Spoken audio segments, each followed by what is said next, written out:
नमस्कार, आपका अक्षता क्लासेस में स्वागत है। आज हम रामधारी खंड 1 की प्रतिलेखन संख्या 13 की डिक्टेशन करेंगे, जिसकी स्पीड 120 शब्द प्रति मिनट होगी। आपकी डिक्टेशन अगले 5 सेकंड में शुरू होगी। 5, 4, 3, 2, 1 स्टार्ट।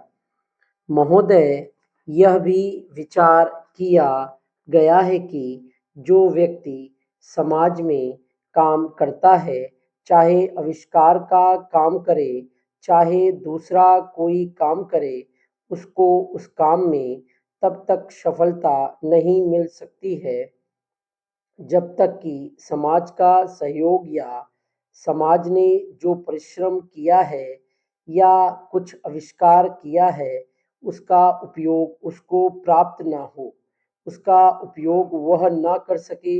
इसलिए जब भी कोई व्यक्ति किसी वस्तु का आविष्कार करता है, तो आविष्कार करने में न केवल उसका अपना परिश्रम रहता है, लेकिन साथ ही साथ समाज ने जो काम किया होता है, चाहे विज्ञान के क्षेत्र में या प्रौद्योगिकी के क्षेत्र में या किसी अन्य क्षेत्र में, उस सबसे भी वह लाभान्वित होता है।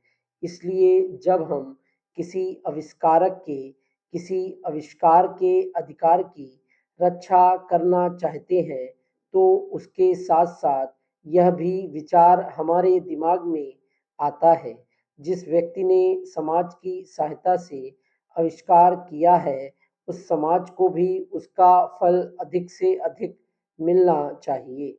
माननीय मंत्री जी ने भी कहा है कि पेटेंट लॉ इस सिद्धांत पर आधारित होना चाहिए। मैं समझता हूँ कि पेटेंट लॉ के पीछे दो सिद्धांत निश्चित हैं।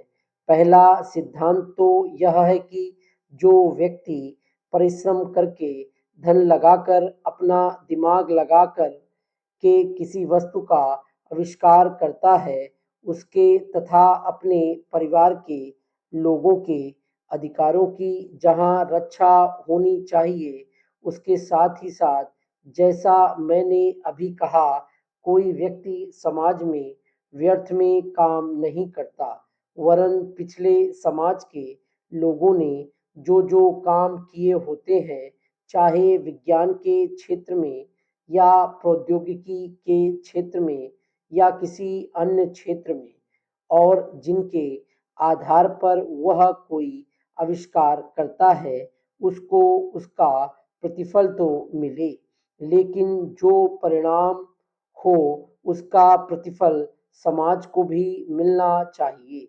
मंत्री महोदय ने कहा है कि जो यह सिद्धांत है, वह भी इस विधेयक के पीछे स्थापित किया गया है, और इस बात का ध्यान रखा गया है कि जहां हम किसी व्यक्ति के आविष्कार के जो अधिकार है, चाहे धन के उपार्जन का अधिकार हो या प्रतिष्ठा प्राप्त करने का अधिकार हो, उसे प्रतिष्ठा का और चाहे धन का, दोनों का लाभ व्यक्ति विशेष को भी मिले। डिक्टेशन कंप्लीट हो गई है। Thank you.